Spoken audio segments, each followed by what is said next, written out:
Good morning, everyone. I'd like to welcome you to the Pitt County Board of Commissioners meeting. Those of you in the audience and those of you by way of television and other social media, welcome. At this time, we should have the roll call. All present, please raise your hand. Thank you. And at this time, we will have the invocation by Commissioner Garris and the pledge by Commissioner Huggins. Let's all stand, please. Father, we thank you today for your many blessings upon us, and we thank you for the way you have blessed our great county of Pitt, for the wonderful citizens that we have in our community. We pray, Father, that you might be with us as a board this morning as we deliberate the various issues. Help us to do that which is best for the citizens of our community and that which is best for you. These blessings we pray in your holy name. Amen. Amen. Maybe face the flag, please. I pledge allegiance to the flag of the United States of America and to the republic for which it stands, one nation, under God, indivisible, with liberty and justice for all. And when for the approval of the agenda, can we get a motion? Motion to approve. Mr. Chairman, Yes. could we add a closed session for personnel-related purposes? Okay, it has been requested that we add a closed session for personnel-related concerns. Approval with that addition. I second with the addition. Has been moved and second. With that addition, all in favor, that'll be known by raising your right hand. All opposed. Motion carries. Very good. At this time, we shall have the presentation, recognition of Elisa Corbin.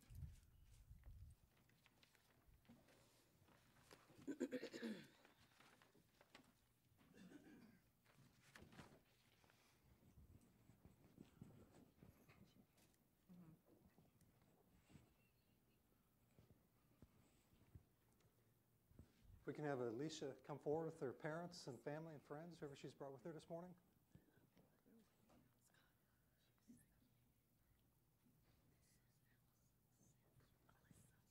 Good morning, how are you? Good. This is Alyssa Corpening? Corpening, okay. Y'all can just come maybe a semicircle up here. And would you like to introduce who you brought this morning? Want to introduce everybody? Or introduce yourselves? My mom, my little brother, and my principal, and my Great. Great. Okay. Well, the Board of Commissioners has prepared a certificate. Mr. Chairman, would you like to read it? Would you like me to read it? Okay. Let me show you what we have here. It's entitled Certificate of Recognition, awarded to Alyssa, I'm sorry, I don't get that, Corpening, for her heroic performance to help save someone in a life-threatening situation.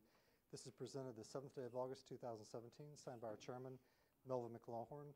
And you'd like to take a moment and tell us about the child's life you saved? I was at the pool swimming underwater, and I saw him at 5 feet under with the goggles on his neck, with my brother's goggles on his neck. And I picked him up, and I took him to 3 feet. He was still not moving. So he had bubbles coming out of his mouth, so then we started screaming for my mom and his aunt. And then they called 911, and my friend's dad was a firefighter, and so he helped him, and they all called 911, and they took him to the emergency room, and then they said that he was fine. Very good. That's good. Very good. On behalf of the Pitt County Board of Commissioners, we want to thank you for that heroic act that you performed. You did a great service for mankind and this county. Thank you again for your service. You should be proud. Gosh, that age. Recognizing my student. Congratulations. Thank you, baby. Thank you again. She went and got it. Yes, ma'am.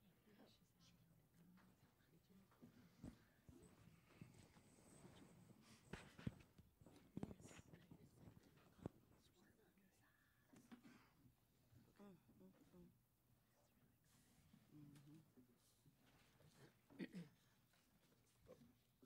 time we have public address to the board. Mr. Manuel, Mr. Chairman, nobody's signed up unless there's somebody in the audience who'd like to come forward. anyone in the audience want to come forward? Public address? Yes, sir. Want to state your name and your address, sir. Mr. Chairman, I'll keep your time at 3 minutes. Thank you. My name is Perry Yennis. I reside at 1302 Casey Brook Court here in outside of Greenville. Been a resident of this county since 1971. Worked 30 years at East Carolina University as a purchasing officer. And I've been very blessed to be a part of the jail ministry here in Pitt County at the Pitt County Detention Center since 2003. My reason for coming forward today to address this committee is to ask for your consideration. I know that this has come up before, but it's in regards to the finishing of Section E of the Pitt County Detention Center with staffing and whatever else is necessary to open that section back up again for federal inmates to be housed there. As a jail minister, having gone out there many times, I have witnessed over the years significant overcrowding, especially in D block where the cell blocks are very small. I think they're approximately 7 by 11, maybe 7 by 10. There's 2 bunks in the back of that small room, and oftentimes when I've gone in there, I have witnessed not just 2 men in there, but a third one with a mattress on the floor. Now, that's very tight for 3 individuals to be in a room that small, 23 hours out of 24. My understanding is, from talking to some of the officers on duty that are in charge out there at different times I've been out there, is that I hear the number of about $800,000. I don't know if that's what it would cost to fund the personnel per year, but I want to ask if y'all would please give it consideration. I've talked to Sheriff Elks, he and our friends, and he supports me coming here 100%. He says this is something that really needs to be addressed. He said that, you know, if this board would approve these fundings to finish out this section of the detention center, they would be able to house more federal inmates. They would relieve some of the pressure that's there in all of the units where some of the federal inmates are now in with mixed population, which is causing some of the overcrowding. And that with the federal funding that would come for the federal inmates, it would actually be a revenue generating operation that would actually help pay for itself and maybe even make some extra revenue for the county. So my request is please prayerfully consider this, because you know, inmates, they're doing time because they've done the crime, but these folks haven't even been, you know, sentenced yet. And while they're there, they need to at least not be in such a very bad environment. And I appreciate your consideration for this. Thank you very much. Thank you, sir. Okay. I see that there's no other, so we'll proceed. At this time, we have items for the report. Dr. Dennis Massey, Pitt Community College.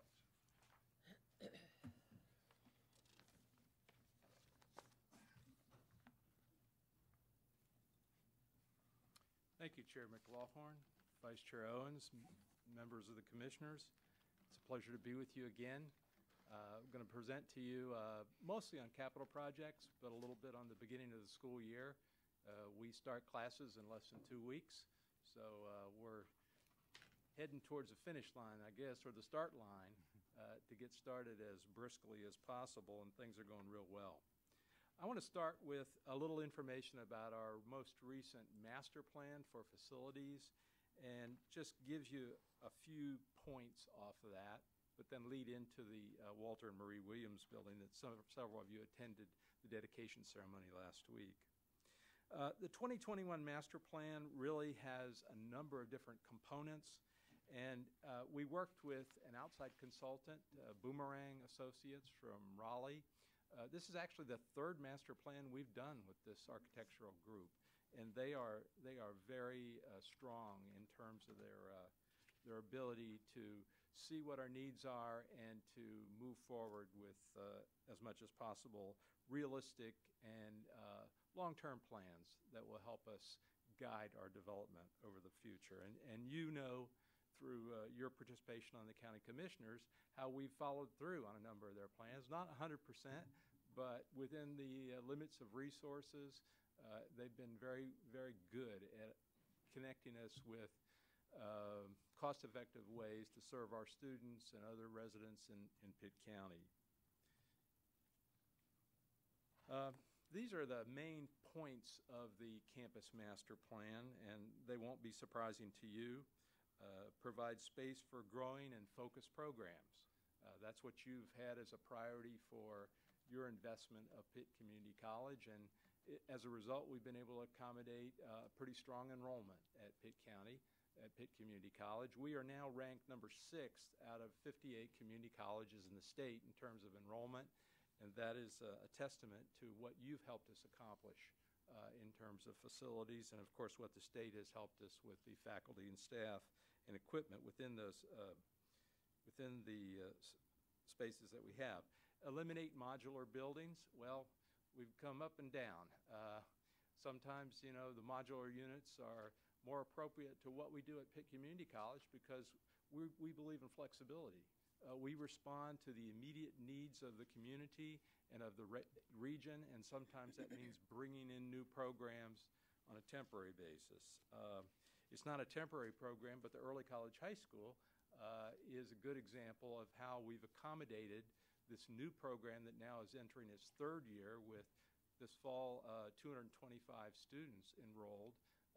We couldn't have done it without the modular units that Pitt County Schools helped us with. The next one is very important, developing safer pedestrian pathways and, as much as possible, reduce time to cross campus. You know, safety is paramount in what we do at Pitt Community College. It doesn't help to have a great educational program and not have a safe environment. And so we're working continuously, especially as we expand across Reedy Branch Road into the Bowen Farm, to improve that safety level. To reduce and slow down vehicular traffic and congestion, again, connected with the fact that Reedy Branch bisects a very busy campus, and now with the opening of the Williams Science Building, it'll become even more so on the west side of campus. And to focus on the exterior environment, the look of our campus. We've made great strides in trying to touch up some of our older buildings and make them more reasonable and accessible to our students.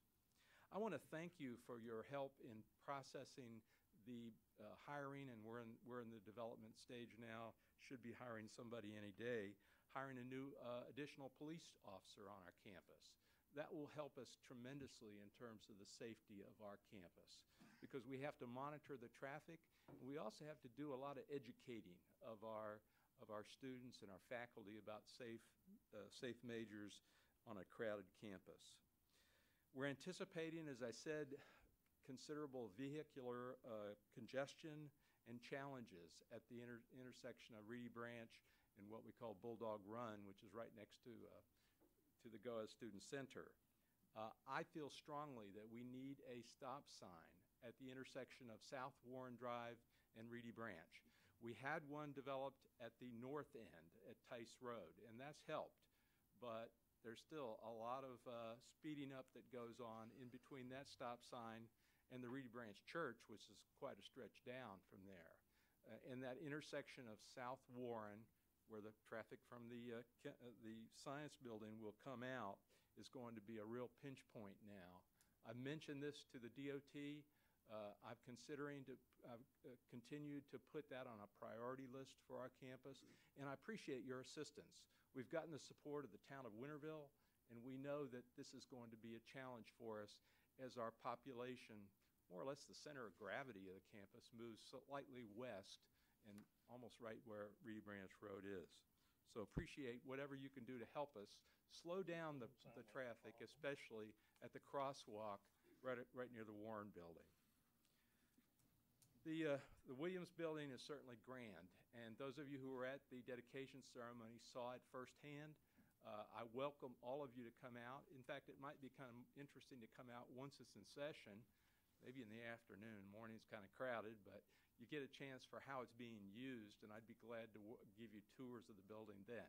It is the largest building on our campus with almost 80,000 square feet.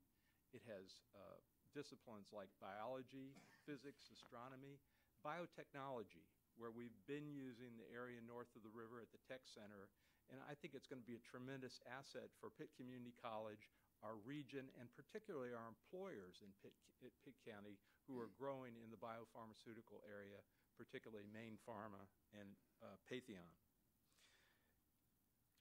This is another version, another view of the Williams Building. If you're out there, you notice it's pretty close to the Russell Building. It's not like we're putting it way out by itself.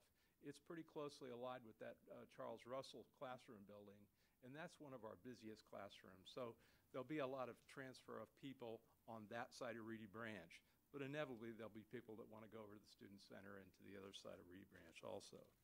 Also wanted to mention to you that our plan, and we're pretty far along in this planning, is to construct a small early college high school building. I mentioned those modular units. They're barely accommodating the population that we have now of high school students in early college, and that number will increase to 375 over the next 2 years. So we need a building that will accommodate this group, even though the majority of them, especially at the junior and senior high school level, are taking PCC classes with our regular students. That partnership with Pitt County Schools has really paid off, and they've agreed to help us fund part of this construction project, which we hope we can get that going in this fall. One of the features of the Williams Science Building is the Max Ray Joyner Auditorium, or lecture hall, actually. Those of you who were there saw it firsthand. It accommodates 125 students, although I think we had over 200 at the dedication ceremony, so they couldn't all fit in the room. We're very much indebted to people like Max Ray Joyner in our community, just as we are Walter and Marie Williams, because they help us in so many ways of connecting with resources in the community which supplement what the county and the state provide. Just one shot of our one of our science labs in the building. It's a beautiful new facility, and of course the faculty are just raving about it. This year in the budget that you approved for us, I mentioned the police officer, and you did accommodate a few other of our requests, but there are other maintenance projects on campus that we're having to wrestle with at this point. I mentioned to you the locking system for our classrooms that will help us with security, particularly if there was an active shooter incident on our campus. We're still exploring possibilities, but we have not identified grants that can help us go ahead and fund that over a multi-year period. We also need a new chiller and boiler for both Redrick and the Leslie building, our older buildings. And we will just have to scrounge as much as possible this year. We may have to delay those till next year because they're heavily used buildings that aren't going to cure themselves in terms of their facility needs. Just want to give you a little idea about the baseball field. I don't know if any of you were out at the American Legion baseball tournament we hosted a couple of weeks ago. That was a great affair, and we were proud to work with the American Legion Post here locally to make that facility available. As a result of that, we did also construct a new fence on the Warren Drive side of the campus, which makes access to the institution or access to games a little bit more controlled. I think we've done a lot of improvements to that baseball field over the years, and it really is a great facility for our team and for the American Legion team. And by the way, the American Legion has been very supportive of Pitt Community College. They remain strong friends of PCC. Oops, knocked it off. Yeah. Here's a picture of our baseball team this past spring. I don't know if you saw in the newspaper that our baseball team had a great year. They went to the Junior College World Series in Oklahoma, one of about 15, 16 teams who participated in that. We went further than we ever had. We won our first 2 games and lost to a team from Illinois in the semifinals. So it was quite an accomplishment of these young men and of our coach, Tommy Eason. We're so proud of our baseball players, and we know that they are doing well this year. Some of them will be back. Of course, we lost a few. That's the thing with 2-year colleges. They aren't there that long. We also had a remarkable record from our softball team. You know, there aren't that many softball teams in North Carolina at the 2-year level, and so our players play a lot of teams from South Carolina, from Virginia, and other places, but they won their conference this year, and they went to the junior college tournament in Mississippi.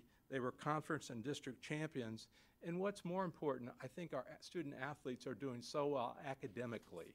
Their GPA is much higher than the average student, and they're really going on to transfer and to degree realization on a higher percentage level than our regular students. Just a word about our Farmville Center. We've been going now for a couple years with the Farmville Center, and we're so proud of what we're doing there. It's a tremendous partnership with the town of Farmville, and particularly with Farmville Central High School. I mean, we've got a much more active relationship with Farmville Central. In fact, we're doing welding now out at Farmville Central High School, in part because of our coalescing of activities at the Farmville at the Farmville Center in that community. Okay, you know about the BLET program and the law enforcement training program now located at the old Champions facility on the south side of campus, on the other side of Sam's Club. That's been a great way for us to connect the law enforcement training program closer to PCC and use the campus for big events like testing and different meetings, as well as vehicles placement when they're not being used. I mentioned the welding program. The welding program is just booming. We're offering day, afternoon, evening courses. It's been a tremendous asset, not just for our students, but for our local business community, because they need and want more experienced welders. Some of them don't stay for a whole associate degree. You wouldn't either if you got a certificate and gained the kind of salary that some of these people are getting. I mean, it's a great success story for many people. We're glad to be part of that. I gave to you copies of this. I think you have it in your packet. This is a new statement about our mission at Pitt Community College, which remains to educate and empower people for success. It also includes the incorporation of core values. We've never had core values for the college before, but if you look at the bottom, you see that student learning success will continue to be one of our core values. That workforce development, particularly our work with area business and industry, and student and community engagement is going to be our value that we'll really follow and that we'll support as much as we can. This year, the annual goals, and we're going to, instead of a 3-year master plan or a 3-year strategic plan, a 1-year set of strategic goals. The first one is to increase the number of students enrolled who are 25 years and older. Now, you may think we don't need to increase because our average age is over 25. It's about 26 years old. But we know there's lots of people who are underutilized in our community. And we have a pretty strong enrollment already, but we're trying to make ourselves known to that sector of the population so that they can upgrade their skills and perhaps qualify for other higher level jobs. The other strategic goal has to do with leadership training and competency with our own employees. Just a shot on our continuing education. This remains being one of our fastest growing sectors of the campus, particularly in the business and industry outreach and in occupational extension. Also our service to the through the Fire Academy to public services, as well as law enforcement training. Probably the biggest development in the last few years has been our expansion of career services at PCC. And that's not just linking students with potential employers. It's also developing apprenticeships and internships with business and industry. We have more activities and students working in the community than ever before. That's what students want and need, and that's what we're there to help them realize. And we're working a lot with industries in partnership doing that. This career fair is just one example of what we're doing to serve them. Pharmaceutical Services Network, I mentioned that biotech is moving out of the tech center. Well, this Pharmaceutical Services Network, which has been developed with a lot of partners, including the Economic Development Commission of Pitt County, has been a tremendous asset, and it looks like it's going to be even stronger in the future. I've got a few slides I want to show, but I want to make sure that I recognize the contributions of the Golden Leaf Foundation. They've been very helpful in getting this off the ground. These are some of the partners that we're working with. I mentioned the Economic Development Commission. It's quite an array of people that are bought in to this new approach. Okay, the elements of the Pharmaceutical Services Center at the Tech Center will include these items, a lot of customized training, a lot of developing credentials that students can use and then come back and get higher level training. We'll serve both incoming people that want to get jobs at the companies, and people who are currently working at the companies that want to improve their status. The economic development of such a activity or event is hard to measure, but what we're seeing is when our people go to national meetings, they want to hear about what North Carolina is doing, and the bulk of what North Carolina is doing is either here or on the Centennial campus with Wake Technical College. So, you know, we're doing a lot in these two areas, and I think it's getting some national recognition. Our emphasis is going to be on serving North Carolina students and residents, though. I think whatever we do for outside people will be a fee-for-service basis. The campus is, as I said, a little bit slow right now, but students will be coming back in just a couple of weeks, well, actually a week, and there'll be a lot of activity then, and our goals remain graduation. At the graduation we had in May, we had more degrees and certificates issued than ever before, and that's even with a slightly smaller graduating class. But you know, a higher percentage of that class went through the ceremony, and it was so uplifting to watch them celebrate along with their families.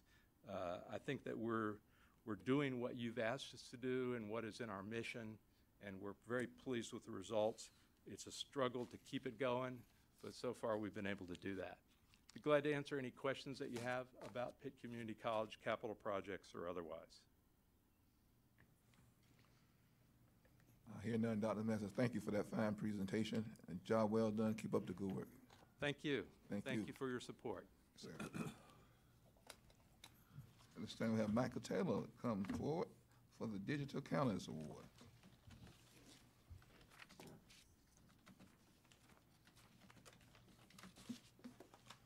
Good morning. Wanted to take a moment and just share with you recognition that Pitt County received at the National Association of County Commissioners Annual Conference in Columbus, Ohio on July 22nd. This was the Digital Counties Survey Award. Counties are invited to share what they're doing with technology. As you know, there are a little over 3,000 counties in the United States, and this award recognizes the top 10 in one of 5 population categories. So this was the first year that we had actually submitted for consideration. It's a very broad, intense process that is not very lightly to undertake. And so I was pleased that we were recognized. It also highlighted there are a lot of areas that we need to step up in. This is a recognition not only of just technology, but actually our policies and all of our departments and how they use technology to provide services to our citizens, and access to you as a board, televising your meetings, having those your minutes available on the internet for engagement of our population. So it's a recognition of all of Pitt County government and how we collaborate together in providing for the citizens. So just wanted to share that.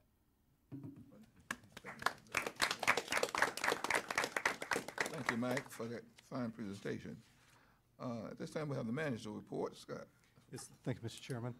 I have a few things to report on, but I know we don't normally respond to public addresses to the board, but I did want to take a moment to respond to the gentleman that spoke about the E-block at the detention center. As the board is aware, this is the second year that you and the sheriff have been in agreement to not have E-block staffed and housed with inmates, whether local inmates or federal inmates. And that's for the reason that the jail has a overall capacity of about 500 beds. It has a functional capacity, which is less than that, of about, I think, 460. The 460 number is the capacity where it's based upon classification, where it's comfortable basically to house the inmates. We have not been at 500 since September 14 at the total capacity. We have not been at the functional capacity, the 460. In the past 12 months, we've been below the functional capacity, probably 10 of the past 12 months. There's only maybe 2 months that we've gone above it, and we're still under the overall capacity. So I just wanted to reaffirm to the board that your plan with the sheriff not to open E-block, and also to cut the number of federal inmates from 70 to 35, which you did in the prior year's budget, is still a valid plan. And what we're doing is saving E-block not for federal inmates, but for the future where there's growth in the local inmates to put them in there. And if anything, we've talked about the possibility of even ratcheting the number of federal inmates down below 35. And the good news in last year's budget is, even though we set 35 as the target for the number of federal inmates we wanted, because there was extra capacity, the sheriff took on a few extra federal inmates that actually created additional revenue within his budget that could be used for other purposes. So just want to report out that we're on track with that, and the sheriff has had no communication with me about opening E-block or bringing on additional federal inmates. And are they second as far as us giving money? Are they second? As far as budget, Who's? the education and then the sheriff department? Oh, well, in terms of the county's priorities, public education is first in terms of our priorities, and public safety is second in terms of the amount of money we appropriate, if that's the question you're asking.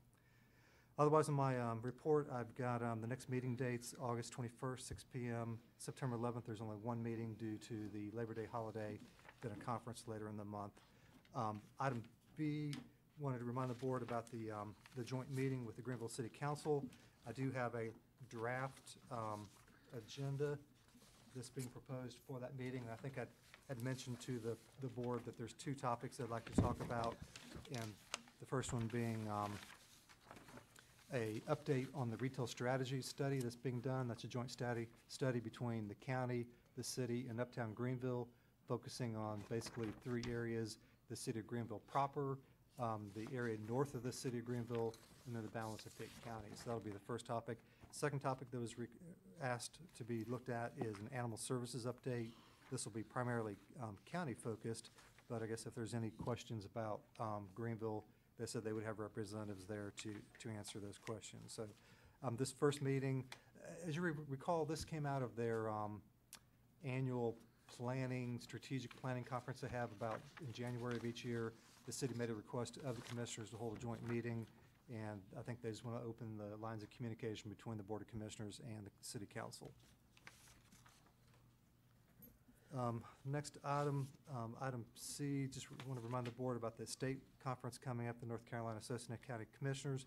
That is set for August 10th through 13th, and I believe we have commissioners who are signed up to attend that.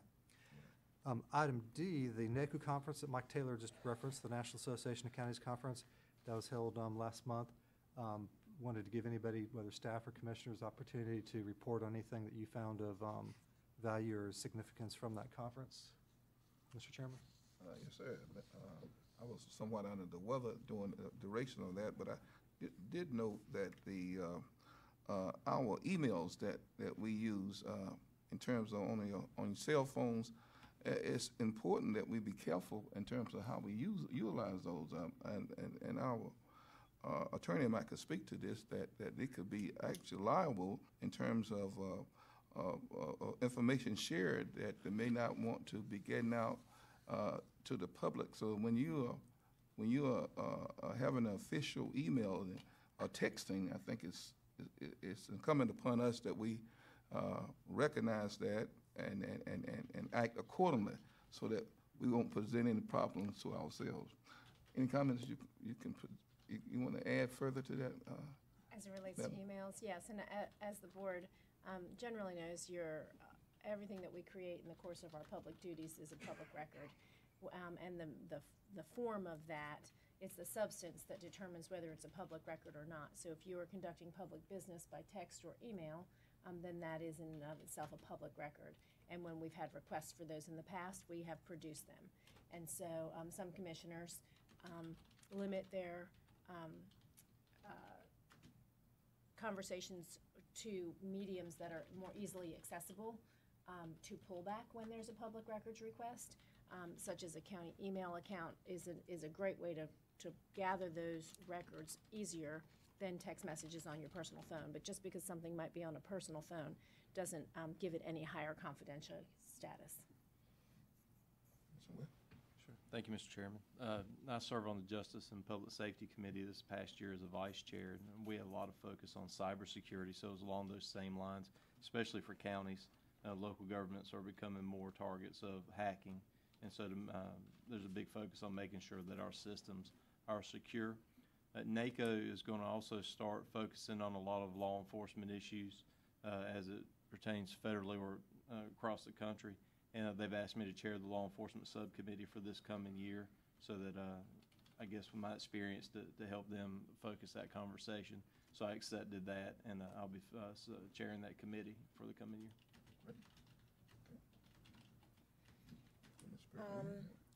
I attended NACO as well, and I serve on the Economic Development Board as a member. But the most interesting, or one of the highlights that I really focused on, was the security of data in government systems throughout the nation. That was a special session that I had the opportunity to attend, and the concern is that most government or local government agencies consider data security a luxury rather than a necessity.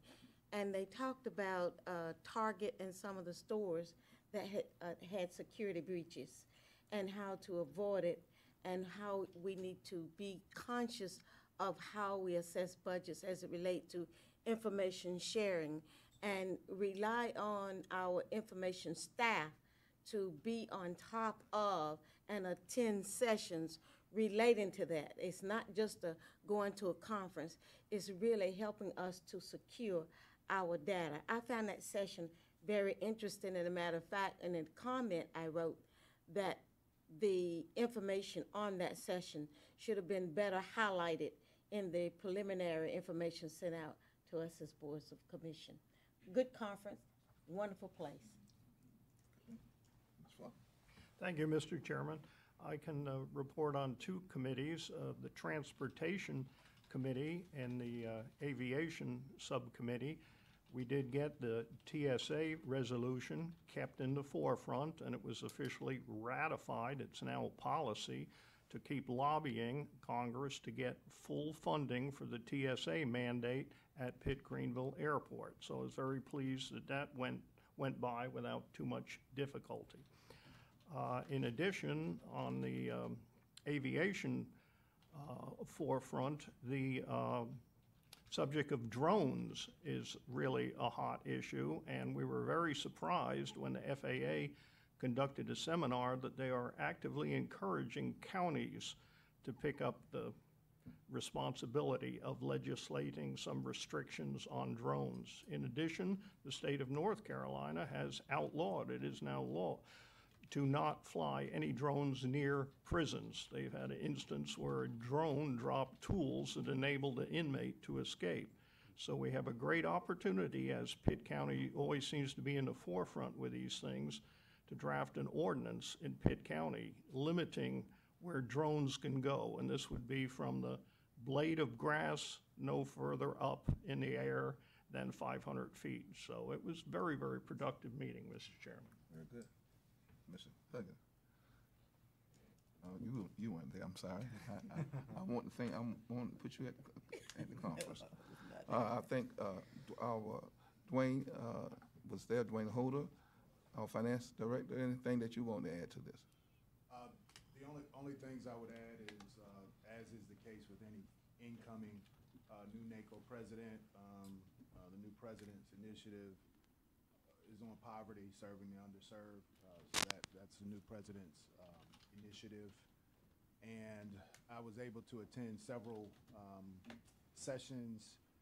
One in particular was an all-day on the Stepping Up initiative, and I'm happy to report to the board that Pitt County is well engaged in the initiative of reducing the number of mentally ill out of our local jail.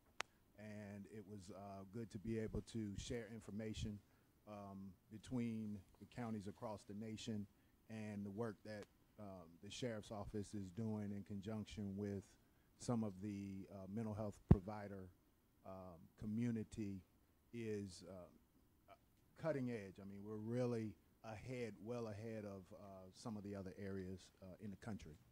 The other session that I'll just make note of was about Census 2020. There was a lot of emphasis on the upcoming census and how important that's going to be for federal accountability as we move forward toward that next census. Very good. Thank you very much. As you can see, it was well attended, and I think that we all had a good conference and had some good things to report back. Scott. Yes, Mr. Chairman. Next item on the agenda, item E, it says fiscal year 16-17 single audit report, corrective action plan. I should really say fiscal year 15-16. You received correspondence in your weekly info packet regarding your audit for the fiscal year 15-16. Regarding that, we have responded. First was a staff level response concerning the concerns within the audit, and I'll give you a copy of that. This was to the Office of Internal Auditor in Raleigh. And then I think you received a copy in your weekly info packet from Sharon Edmondson from the fiscal management section. Basically the same concerns being expressed. And here's a copy of a letter that the chairman we're going to ask the chairman to sign and to send to Raleigh. I just want to let you know that these audit comments have been addressed. The concerns have been noted. We have taken the corrective actions to correct these. Our understanding is, just the short of it is, that the federal government is putting pressure on the state of North Carolina, the state auditor, who then is putting pressure on the audit units that come in and audit all 100 counties, and all 100 counties are under a higher level of scrutiny from the state and the feds regarding our transactions. Within DSS, with the tens of thousands of transactions they do a month, a year, they've highlighted 6 of them, and to a big degree, these are procedural. I mean, we have audit findings periodically in time, but again, there's a higher level of scrutiny being made at the request of the federal government. If there's any questions, I can answer them, or Dwayne, or Jan Elliott. Okay. Thank you. Okay, the last one, item F, update regarding the resolution expressing concern with unfunded federal and state mandates. We've made all the revisions the boards had suggested. The last one, there's one, with the exception of one. We're in the process of making the final revisions concerning Commissioner Ann Huggins' request of putting some examples of statutory references to the 3 areas of DSS, health, and education. Just did want to note, I think we are going to, in terms of DSS and health, the money amounts that we put in there, the examples we put in there, are truly unfunded federal mandates. On the education side, when we noted the $10.7 million of expenses, those are not purely unfunded state mandates. Those are underfunded areas in which the state of North Carolina has underfunded education, which you've made a decision locally to step up and fund those areas, and we're going to differentiate that in the resolution. We don't want to send something to Raleigh and or to Washington saying that something is an unfunded mandate when in essence it's more of in order for us to adequately fund our school system, we've had to step up and fund it. As you recall, Dr. Linker had said that the state of North Carolina has a formula for how schools are funded per a principal, assistant principal. Every 800 or 900 students you might get within a high school, an assistant principal. Well, in our school system, we might have 2 or 3 assistant principals. Well, that's where the county steps up, use local funding to pay for additional staff, whether, again, it's assistant principals, teachers' aides, or even teachers. So we'll bring that back on August 21st for your consideration. That's all I have, unless there's any questions. Mr. Chairman, I see very little difference between unfunded and underfunded. The results are still the same. Very good. Thank you for that, for those comments. And I would also wonder how our underfunded definition meets the underfunded definition of other counties. Yeah. Okay, any other comments? Hear none. Items for consent. Motion to approve. Second. Second. Motion proper second that we approve the item for consent. All in favor, that be known by raising the right hand. All opposed? Ayes have it. At this time, we have John Demrake in terms of increase to the strip tire recycler. John. Good morning. Good morning. Central Carolina Holdings has been providing our tire recycling and disposal since the late 90s. And our relationship with the company has been very satisfactory. Currently, we're in a 5-year contract that was approved by the board in April 2015. The contract has a yearly CPI increase not to exceed 1.5%. The last price increase that we had was at the beginning of that contract. So last year we did not have a CPI request from them. Currently we pay $75.48 per ton to get rid of the tires, and with the 1.5% increase would bump it up to $76.61. The county doesn't. We receive money back from the state, and so there's no county funds. The money to pay for our tire disposal and recycling is money we receive back to the state. So it will not have any impact on my budget. So, Move approval, Mr. Chairman. Second it. That's been moved. I want to ask And a proper question second. about Question. tires, if you don't mind. Yes, ma'am. One of the biggest, the largest waste is tires around the sand pits. It seems to be a dumping ground. And of course, when you dump a tire and that inner tubing holds water, and we have the mosquito problem, we have enough trash in the area that can cause health issues with residents. So I'm hoping at some point we can do something about easing, because the complaint was when we take the tires over at the, when they take the tires over to the landfill, there is a cost. no ma'am. There isn't? No ma'am. We do not charge for tires. Okay, you do not charge for tires. The public need to know they can take their tires over there free. We are allowed to charge for tires if it's a cleanup, and we have in the past done it a couple of times if the state won't reimburse us. But we don't. Most of your retail tire folks that bring us tires, all of them, they don't get charged, and we don't charge the public when they bring them in as well. Yes, sir. So then when I buy a set of tires, why does I get charged You to dispose of tires when there's no, does that go straight to the It goes to the state, Okay. and then that money comes back to us. I see it, all right. John, can you explain why we don't receive tires at the convenience sites due to maybe out-of-county people who might bring them in and such? Yeah, and there's 2 reasons. One, when you bring in more than 4 tires, you have to have a tire form. And what that form is where they want to know where the tires are coming from. So that's one reason why we don't do it. And plus, we would get a lot of out-of-county tires if we collected them at the site. And it's easier to control when it's at the transfer station. That's our regular waste sites that are all Yes, ma'am. over the county, not the land. Yes, ma'am. I think that needs to be clear. Convenience sites. Yes. Okay, yes, sir. So again, Tom, to your point, the money we receive from the state is money we sent to the state. Yeah, that's right. So it just There makes you it go making again. a cycle. So our citizens are still paying. Yes. I wonder, do they take any of it out? Probably. Okay.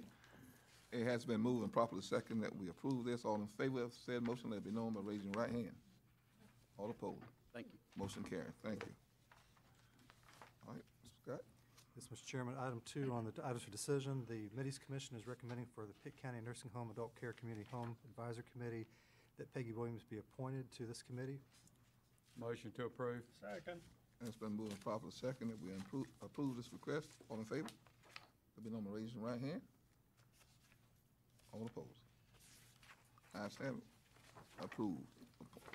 Scott? Okay, next to the appointment to the Winterville Board of Adjustment, the town of Winterville is recommending Brian Miller be appointed as the alternate ETJ seat on their Board of Adjustment. So move. Second. It's been moved and properly second that we approve this. All in favor? Let it be known by raising your right hand. All opposed? Ayes have it. Thank you. On the next one, Alan Everett. actually, I'll take this one unless Alan wants to come up. On the next one is actually just an appointment, and this is to replace Danny Mills and Brandon Manning, who were appointed members. They are recommending Mike Whaley and Danny Mills.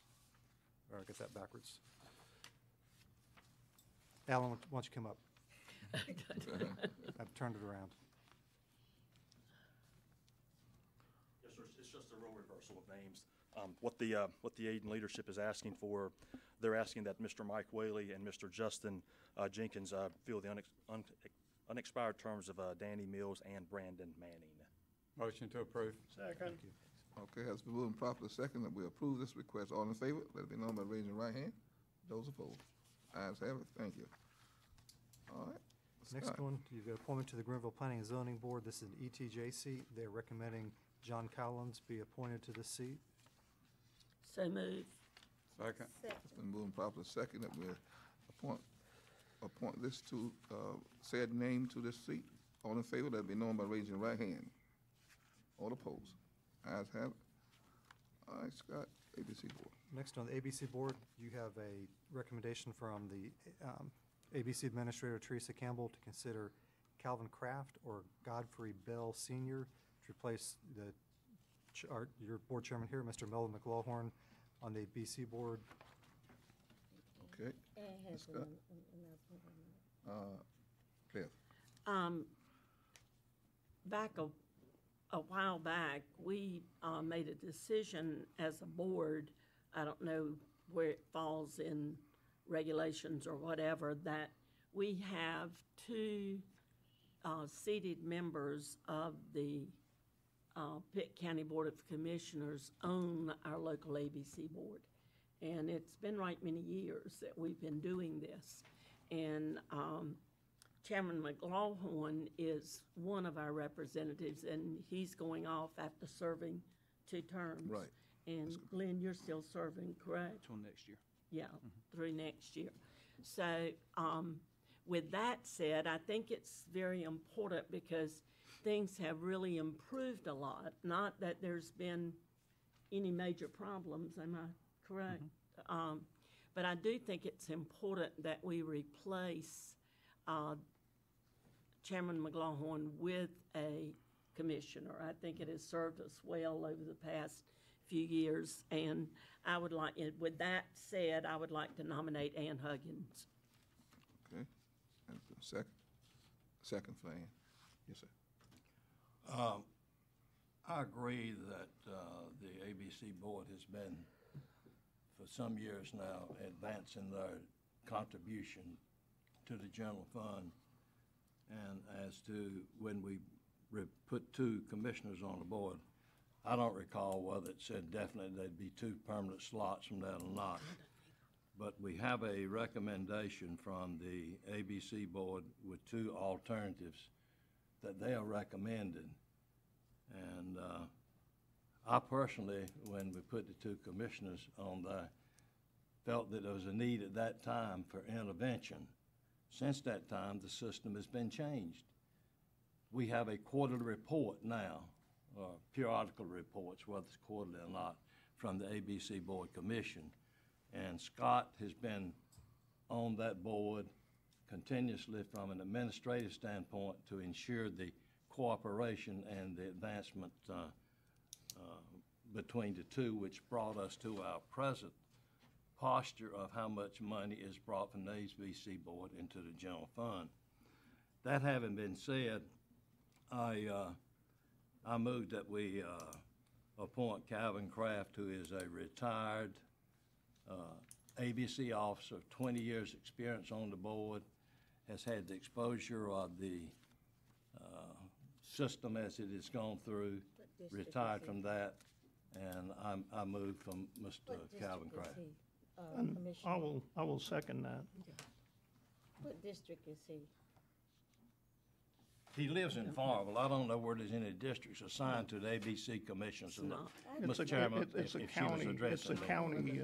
county thing. But may I say one thing, Mr. Chairman? I served on the ABC board for a good long time, and I was familiar with all the rules and regulations of the state, and that's really a very gray area, but it is highly unusual for the commissioners to sit on the board. It's usually held that the commissioners appoint people to run the board, but they don't tell them how to do it. Well, thank you very much for those comments. I certainly agree with Commissioner Ward that, in terms of my serving on the commission, on the ABC board, I've served, was the first elected African-American on that board. And we have a diverse community, and I think that it's just incumbent that we continue to utilize that process.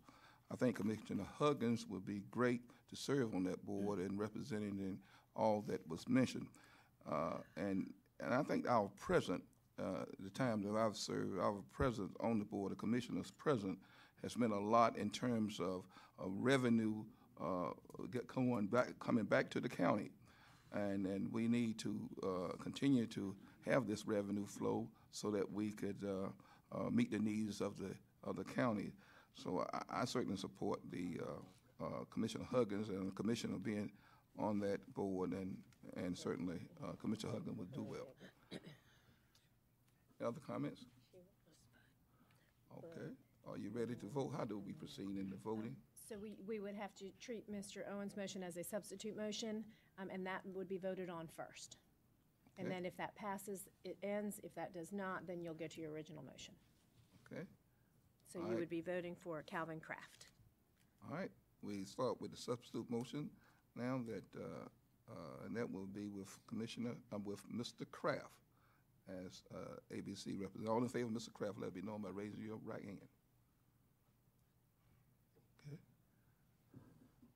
All in favor of Commissioner Huggins? That fails, That and so fails, now I'm you'll go sorry. to your original motion. So now it is Commissioner Huggins that will serve as our representative on the ABC board. Well, no, yeah, right, so you'll vote on that. Okay. All in favor, let it be known by raising your right hand. Okay. Commissioner Huggins, congratulations. Thank you. That passes. All right. Scott. Okay, next on page 102 for the appointment, reappointments to the Pitt County Child Fatality Prevention Team. You have recommendations from Dr. Morrow recommending that Sue Ann Phipps to replace Melissa Larson. Then you have the recommending for reappointments of Laura Jones, James Cox, Jennifer Smith, James MacArthur, Edward Suggs, and Marlo Blake. I say move. Second. It's been moved and properly second that we approve the said name. All in favor, let it be known by raising your right hand. All opposed. Ayes have it. Reappointment, Scott. Reappointment to the Aiden Planning Board. You have a recommendation that Heather Clayton be reappointed. So Motion move. to approve. Second. It's been moved and properly second that we appoint the said name. We appoint the said name. All in favor, let it be known by raising your right hand. All opposed. Ayes have it. Commissioner comments, we'll start with Ann Huggins. And you had added a closed session as well. Oh, we have a closed session. Okay. You approved your agenda. This special session, closed session, could we ask our attorney to take us into closed session at this time? Yes, it has been suggested by your agenda that this board enter into closed session pursuant to North Carolina General Statute 143, 318.11A3. With regard to Personnel 6, to consider the qualifications, competence, performance, character, fitness, conditions of appointment, or conditions of initial employment of an individual public officer or employee, or prospective public officer or employee, or to hear or investigate a complaint, charge, or grievance by or against an individual public officer or employee. Okay, thank you. Ma'am, Commissioner McLaughlin. Yes. I'd like to recommend my only mayor, Glorstein Brown from Okay, Bethel. I didn't see all that. Welcome, Ms. Brown. Okay, Motion to go into closed session. Second it. it's been moved and properly seconded that we now go into closed session. All in favor, let it be known by raising your right hand.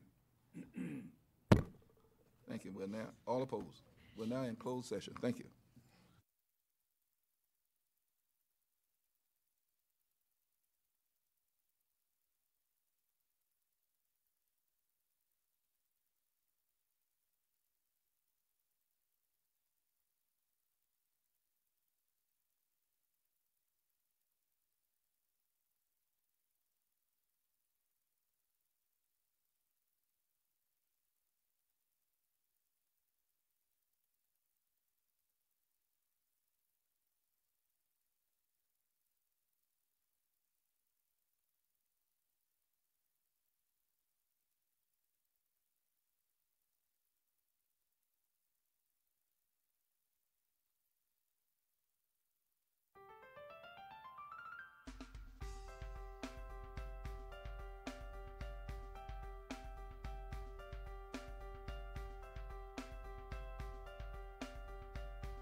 We're now back into open session. At this time, we have commissioners' comments. Let's start with Commissioner Huggins. No comment? No comment. No comment. I have a comment. No, you don't. Yes, I do.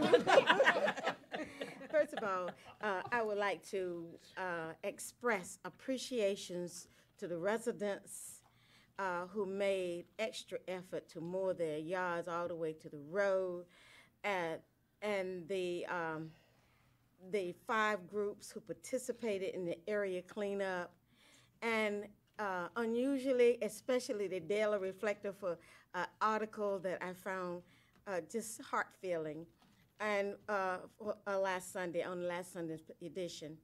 And thank you to the patrolling deputies for at least being out there and being seen, because the motorists are not always caring. And to the motorists who did move over and did show some respect for us as we patrol the highway for litter. And to the staff of the Pitt County Planning Department and the Pitt County government, I'd like to thank you all for what you did in the cleanup and the extra efforts you did for this lifetime experience. Commissioner Cole. No comment. No comment, Mr. Chairman. All right, could I get a motion for? Motion to adjourn. Second. It's been moved and properly second that we adjourn. You are now adjourned. Thank you. Did I miss anything?